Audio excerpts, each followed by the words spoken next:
بسم اللہ الرحمن الرحیم۔ السلام علیکم۔ میرے چینل میں آپ کا استقبال ہے۔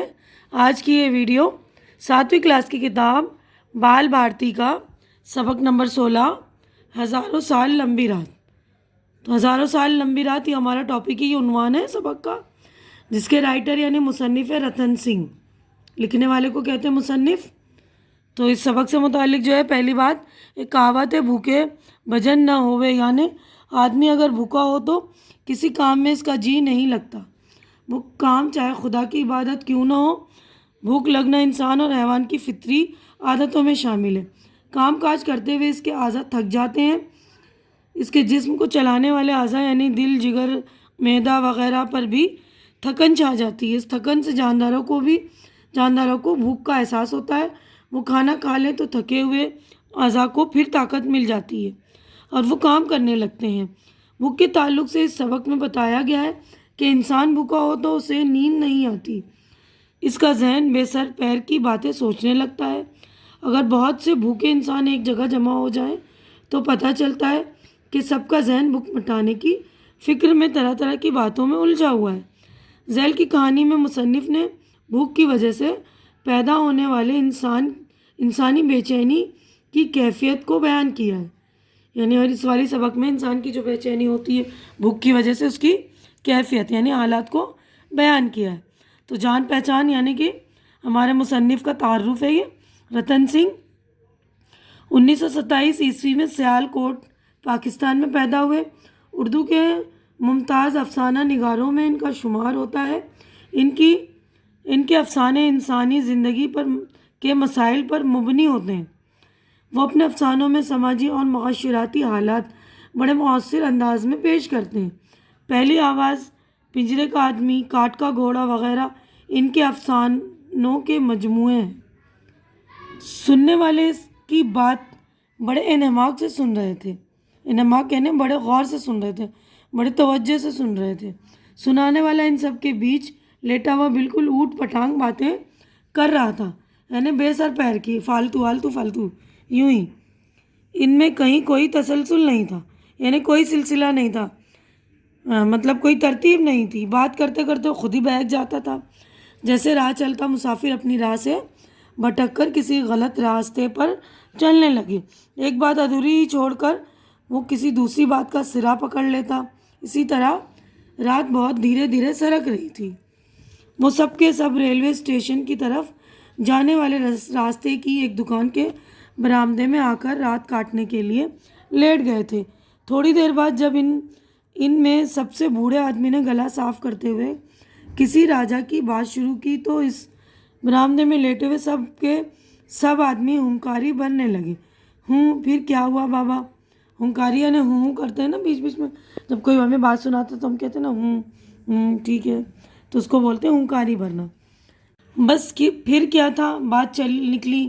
ایک بادشاہ تھا، اس کی 7 رانیاں تھیں۔ 7 رانیوں کے لیے بادشاہ نے الگ الگ محل بنوائے، ایک لکڑی کا، دوسرا اینٹ گارے کا، تیسرا سنگ مرمر کا، چوتھا تانبے کا، 5واں چاندی کا، چھٹا سونے کا اور 7ویں میں ہیرے جواہرات جڑے ہوئے تھے۔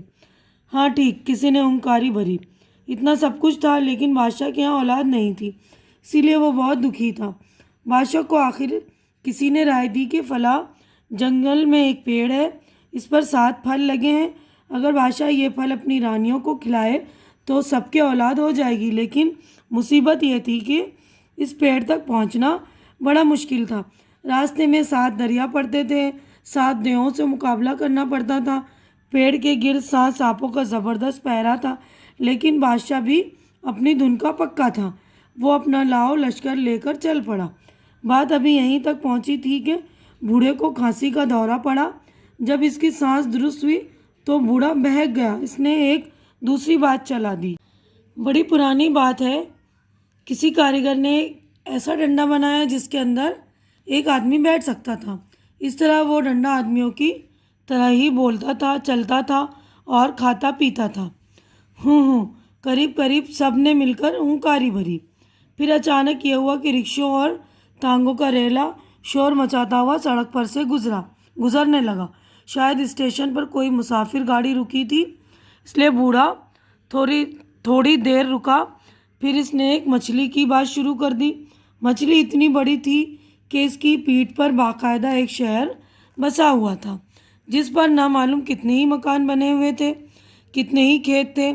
سمندر میں جس طرف یہ مچھلی جاتی، اس طرف یہ بسا بسایا شہر چلا جاتا۔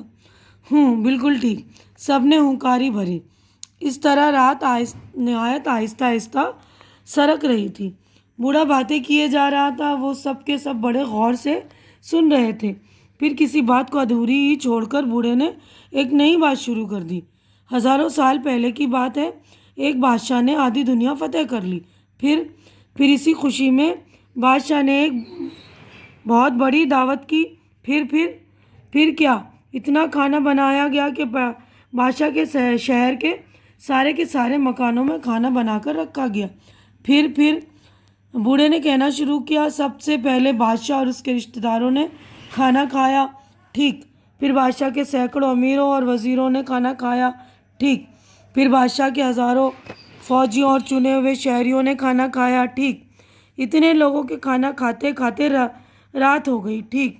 اور سب کے بعد رات کے وقت لاکھوں غریب غربا اور فقیروں نے پیٹ بھر کر کھانا کھایا۔ اور بالکل جھوٹ۔ اس برآمدے میں لیٹے ہوئے سبھی آدمی احتجاجاً اٹھ کھڑے ہوئے، اور ان میں سے ایک آدمی بولا، بوڑھے، تجھے جھوٹی باتیں کرتے شرم نہیں آتی؟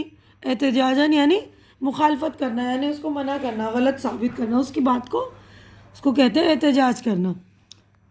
اگر ہم نے رات کو پیٹ بھر کھانا کھایا ہوتا تو اس وقت چین کی نیند سو رہے ہوتے۔ رات بھر تمہاری یہ بکواس کون سنتا؟ ارے بھائی، ناراض کیوں ہوتے ہو؟ بوڑھے نے سہمی آواز میں کہا، میں بھی تو تمہاری طرح بھوکا ہوں۔ اگر مجھے ہی نیند آ رہی ہوتی تو بھلا یہ باتیں کرنے کے لیے میں جاگتا ہوتا، میں بھی تو سو جاتا۔ تو یہیں پر دیکھیے سمجھ میں آ گیا، یعنی بھوک سے جو انسان کو نیند آتی نہیں ہے نا، تو اسی لیے سارے جاگ کر جو ہے فالتو کی باتیں، بے بنیاد کی باتیں کر رہے تھے نا، بے سر پیر کی۔ تو ابھی یہاں پر دیکھیے معنی و اشارات ہیں، یہاں پر ہمارا جو ہے سبق کمپلیٹ ہو گیا ہے۔ تو معنی و اشارات، انہماک یعنی توجہ، دھیان، مصروفیت یعنی غور سے سننا، غور سے سن رہے تھے نا، انہماک سے۔ ہنکاری بھرنا، ہاں کہنا، کہانی سنتے ہوئے سنانے والی بات پر حامی بھرنا، اس کو کہتے ہیں ہنکاری بھرنا، یعنی ہاں ہوں کرتے ہیں نا۔ لاؤ لشکر، فوج اور اس کا سامان، احتجاجاً مخالفت کرتے ہوئے، مخالفت کرنا یعنی کسی بات کی خلافت کرنا۔ ہزاروں سال لمبی رات، انسان بھوکا ہو تو اس کا وقت نہیں کٹتا، اسے نیند نہیں آتی اور رات بہت لمبی معلوم ہوتی ہے۔ تو اس کا مطلب یہ ہزاروں سال لمبی رات ہو گئی، یہ جو بھوکے تھے نا سارے لوگ، تو ان کو اپنی ایک جو رات ہے ہزاروں سال کے برابر لگ رہی تھی۔ تو یہیں پر میں اپنی ویڈیو مکمل کر رہی ہوں۔ امید کرتی ہوں کہ میری ویڈیو آپ لوگوں کو پسند آ رہی ہوگی۔ پسند آ رہی ہے تو اسے لائک کیجیے، زیادہ سے زیادہ شیئر کیجیے تاکہ زیادہ بچوں کا فائدہ ہو، اور میرے چینل سبسکرائب کر کے میری حوصلہ افزائی کیجیے، کیونکہ چینل کا سبسکرائب کرنا بالکل فری ہے۔ آپ لوگ چینل سبسکرائب کریں گے تو میری حوصلہ افزائی ہو جائے گی، تو پلیز میری حوصلہ افزائی کر دیا کریں۔ ہماری اگلی ملاقات اگلی ویڈیو میں ہوگی، تب تک کے لیے اللہ حافظ۔